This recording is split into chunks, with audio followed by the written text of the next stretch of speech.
welcome back to this week's What's for Dinner video. This week I have some super easy and budget-friendly meals. They're all very family-friendly. I think your whole family is going to love them, and they're all really easy to put together. If you're new here, you may not know this, but I do these videos every single week. I am all about making easy meals for my family that are all pretty well home-cooked and things that my toddler will actually eat.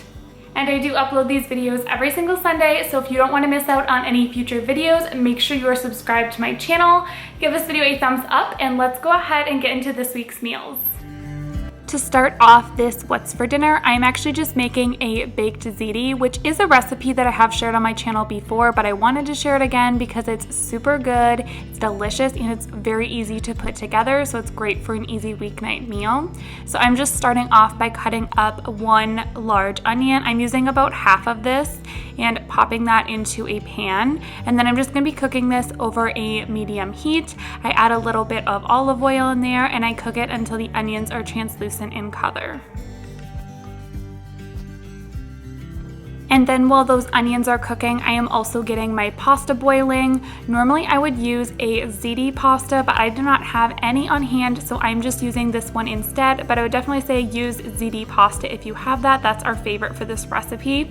And just cook those according to the back of the box. Once those onions are nice and translucent in color, I'm just adding those into my heavy bottom pot, and I'm going to be mixing up my sauce here. So I actually have a pound of lean ground beef that I already had cooked. I'm adding that in there, and then I'm adding in 1 jar of meat sauce and getting all of that mixed together. This is going to be the topping for part of the baked ziti. You will see in a minute what it ends up looking like, but we're just going to get this sauce coming to a simmer. I probably let mine simmer for about 5 minutes or so until the noodles were fully cooked. And then you're gonna want to get your noodles all drained off and add those right back into your pot. Now for these noodles, you're actually gonna be adding a Alfredo sauce. So I'm just using this one from Great Value brand. It's nothing super expensive, very classic. Definitely not a super good Alfredo sauce, but it does taste pretty good in this recipe. I do add some extra seasonings later, but I would say you can stick with a pretty basic Alfredo sauce for this one, but you're just gonna get that all mixed up with your noodles.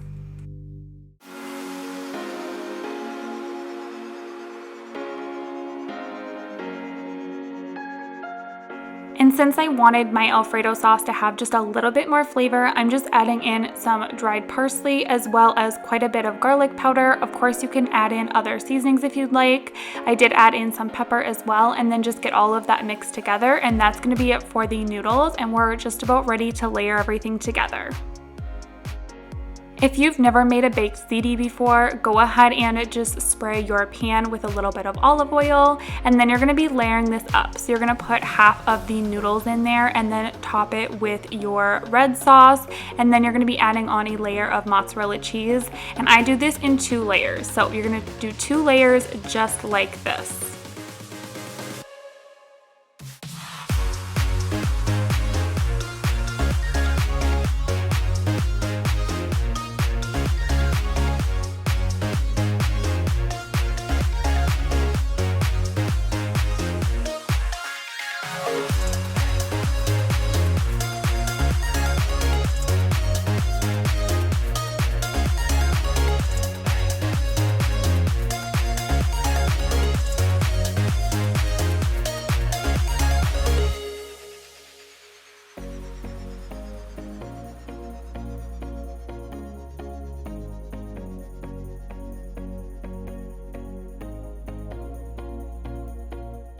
You are going to want to cover this up with some aluminum foil just so it doesn't get burnt or dried out on the edges or anything. And then I just bake this in a 350-degree oven for right around 30 to 45 minutes. About the last 5 to 10 minutes, I like to take off the tin foil so it just gets a little bit nice and brown on top. But you guys, this is such a yummy and delicious meal. You're gonna love this one, and it's so easy to put together. It's such a crowd pleaser, so perfect if you need to serve a lot of people.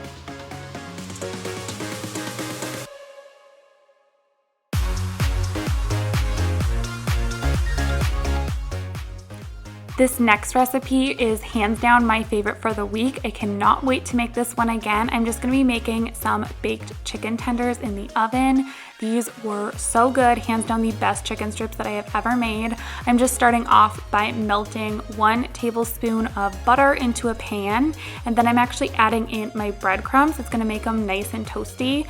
I used about 1.5 cups of breadcrumbs, and mine were actually Italian. The recipe just called for plain ones, but this is all I had on hand, and it worked so good. So you can use what you want, but mine were Italian, and you're gonna cook these up until they're nice and golden brown.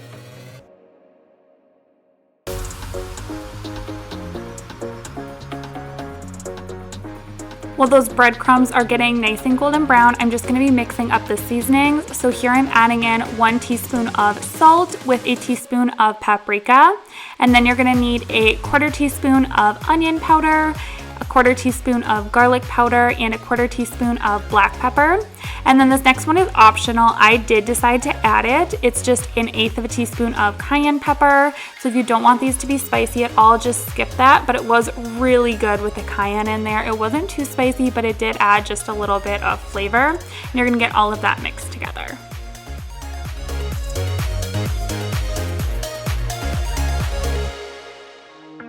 And then into a separate bowl, I'm actually just adding in 1/3 cup of regular all-purpose flour with 1 teaspoon of that seasoning mix that we just mixed up together. The rest of this mix will go into the breadcrumbs, but you're gonna put part of it in this bowl and get that mixed up as well.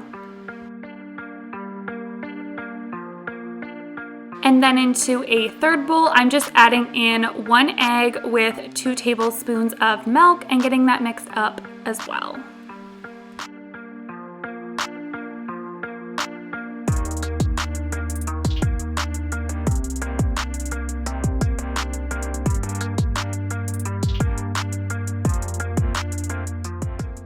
So for the chicken for this recipe, I'm just trimming off any excess fat, and then I'm actually just using 2 chicken breasts. So really simple, you probably have these on hand, and then I'm just cutting them into little strip-sized pieces. Of course, you could cut them smaller or bigger depending on what you want, but you may just have to adjust the cooking time. But I just tried to get mine all about the same size into thin little strips.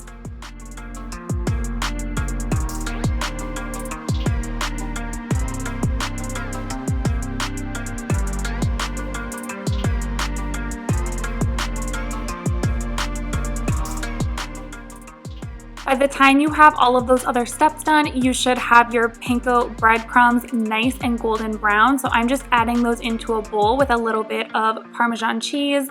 I added probably about 1/4 cup of that, and then I'm just adding in the rest of the seasoning mix and getting all of that mixed together. And I promise that's the last thing you need to do before you actually dredge this chicken in all of this yummy mixture.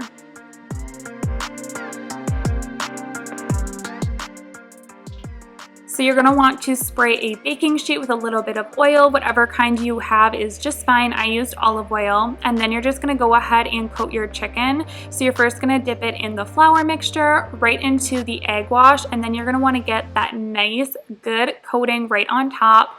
I swear these were the best baked chicken strips ever. Normally I feel like baked chicken strips kind of lack flavor and crispiness, but I think the combination of all of the really good seasonings in this and then also toasting the breadcrumbs and getting those nice and golden brown before actually baking them, I think that made all the difference for these chicken strips.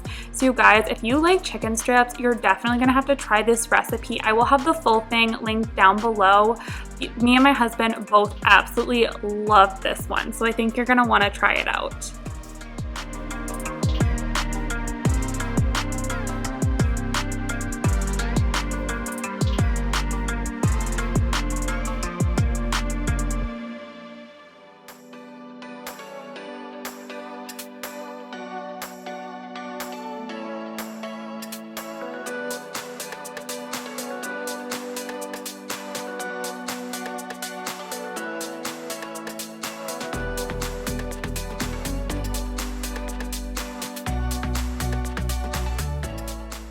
And then I just baked these in a 390-degree oven for right around 20 minutes is what the recipe called for. I think I baked mine for right around like 22-23 minutes just to make sure they were nice and done. And then I'm actually just pulling them out and putting them on a cooling rack for just a couple of minutes. You don't want the crispy part on the bottom to get soggy. So I'm just making sure that they get just a little bit cooled off before actually serving them. But guys, seriously, how good do these look? These were so good. I cannot wait to have them again. I've already been telling my husband that I need to make them again soon, but I just kept ours really simple. I served them up with a little bit of barbecue and some ranch, and then I did serve them with a side salad on the side. But guys, I cannot express to you how amazing these were for a homemade chicken strip recipe.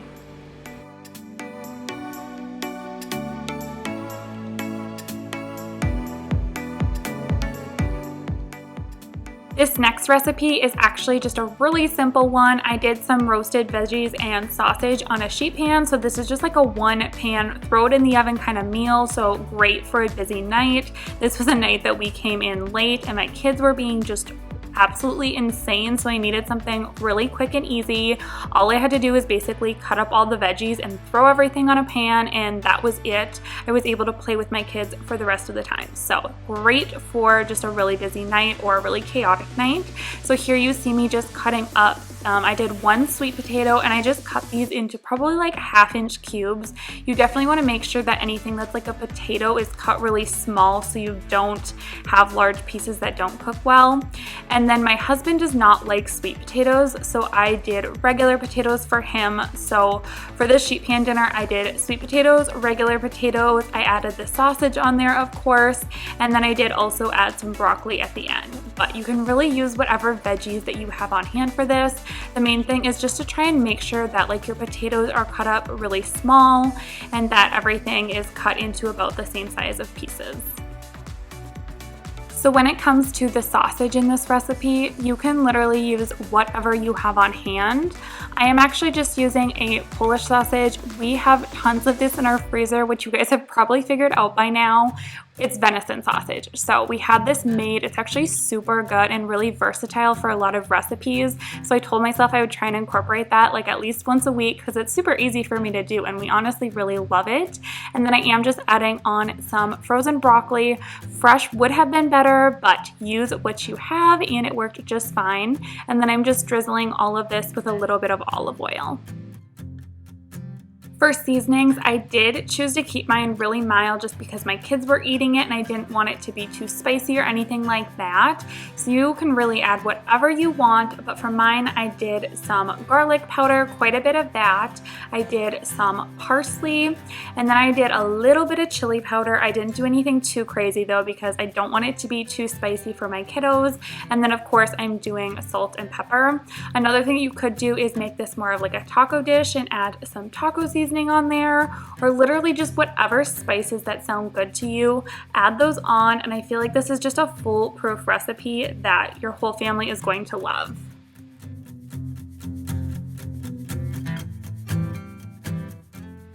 I do like to mix mine up a little bit just so all the sides of the vegetables get coated in the seasoning. And then I'm baking this in a 400-degree oven for, the recipe said like 20 minutes, but mine definitely took longer. I would say I baked it for right around like 35 to 40 minutes, honestly. And I did flip all the veggies over halfway through just to try and make sure that they were cooked evenly. So it did take longer in the oven, but when it finally was done, this was super good and it's actually a really healthy option. I mean, you're just adding on a little bit of olive oil and seasonings basically, and this was super delicious. I did decide to pair ours with a little bit of rice that we had left over in the fridge for a little extra, but guys, this was delicious. Next up, I am making a tuna casserole, and don't worry if you don't like tuna, you can make this, just use chicken instead. You can use canned chicken or shredded chicken or cube chicken, whatever you have on hand, or you can do like I'm doing and do tuna. But I am just adding in some olive oil into a heavy bottom pot with about half of a chopped yellow onion, and then I'm going to be cooking that up until it is translucent in color. I do like to season it up with just a little bit of salt and pepper for some extra flavor. And then into my other pot, I'm actually just adding in my noodles. I usually will always use elbow noodles when I'm making a tuna casserole, but of course you can add whatever noodle you want. I definitely would say you want them to be cooked on the firmer side just so they don't get too mushy, but get all of that cooked up.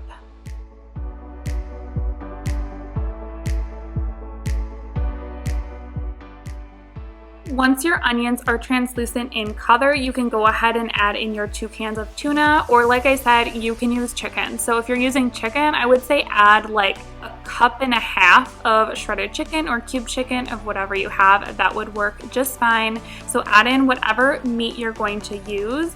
And then you're also going to be adding in a can of cream of chicken, as well as 1 cup of sour cream.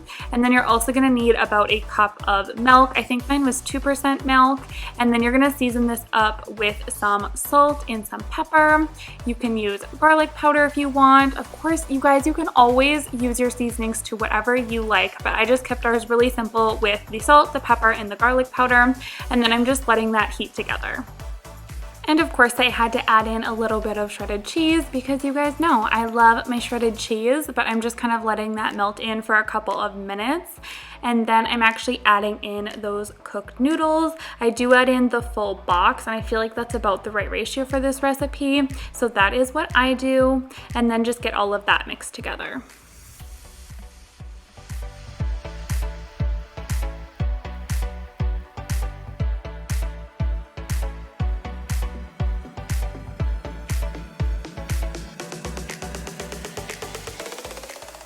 And then I do like to top it with a little bit more cheese. I would say use either cheddar or like a Colby and Monterey Jack blend, which is what I am using here, and I think that tastes super good in this recipe.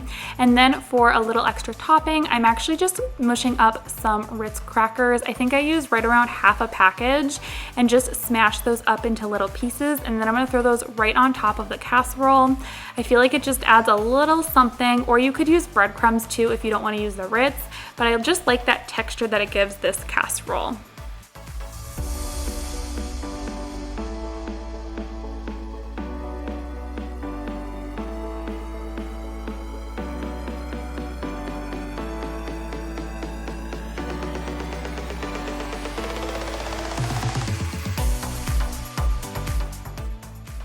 And then to make sure that the top gets nice and toasty, I'm actually just spraying on a little bit of olive oil. That really helps with that brown color.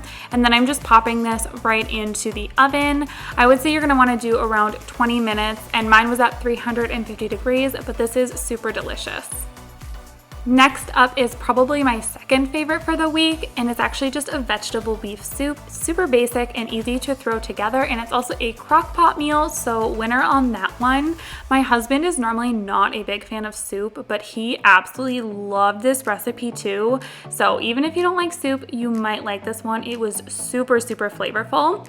But I'm just starting off by getting my onion cut up. I am using 1 large yellow onion, and I'm just cutting that into like, you know, a normal size chopped onion sort of pieces, and then I am cooking those on the stovetop with a little bit of olive oil. I just cooked these until they were like almost translucent in color. I just wanted to make sure that they got nice and soft since they're going in the crock pot. So we are just gonna load up this soup with a ton of different veggies. I am using some potatoes. Mine were just russets. I think I ended up using like 4 to 5 small potatoes, but you're gonna want like 2 to 3 cups of potatoes. I would say I used about 3 cups, and you can also peel them if you prefer them that way, but I just left the peels on because I literally hate peeling potatoes. I never peel them unless I absolutely have to. So you can totally leave them on or take them off. It is up to you, but you're gonna wanna cut those into like 1/2 inch sort of pieces. You want them to be pretty small so they make sure and get all the way cooked through.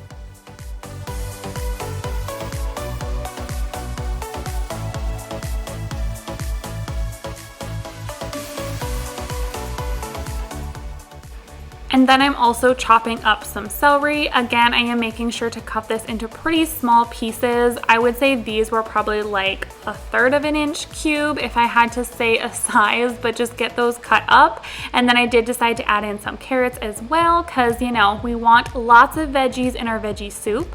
So I did 3 carrots, and again, I'm just cutting those up really nice and small. I feel like having the stuff small in this recipe is just really nice. You get like a little of everything in every single bite. I just want to make this soup again. It was super delicious. I cannot express to you like how much flavor this soup actually has.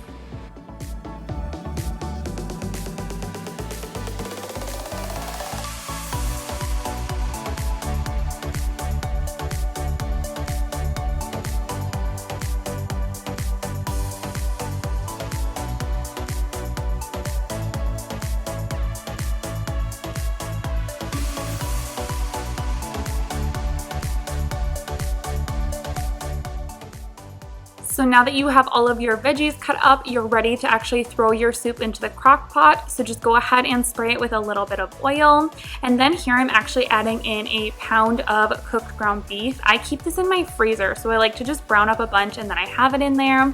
And then you're gonna add in all of your veggies as well as those onions that you cooked up.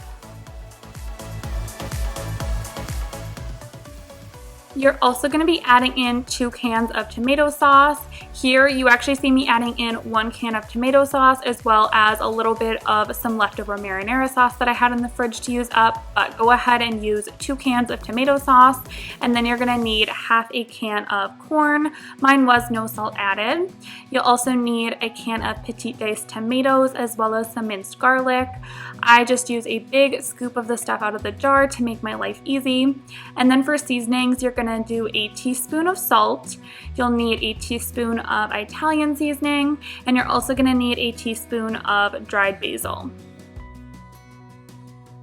And anytime that I have a very tomatoey based soup, I like to add in a couple teaspoons of sugar to just cut some of that acidity. And then I'm also adding in a teaspoon of Worcestershire sauce as well as some pepper. And then for the liquid, I'm just using 4 cups of beef broth. And then you're just gonna mix all of this together.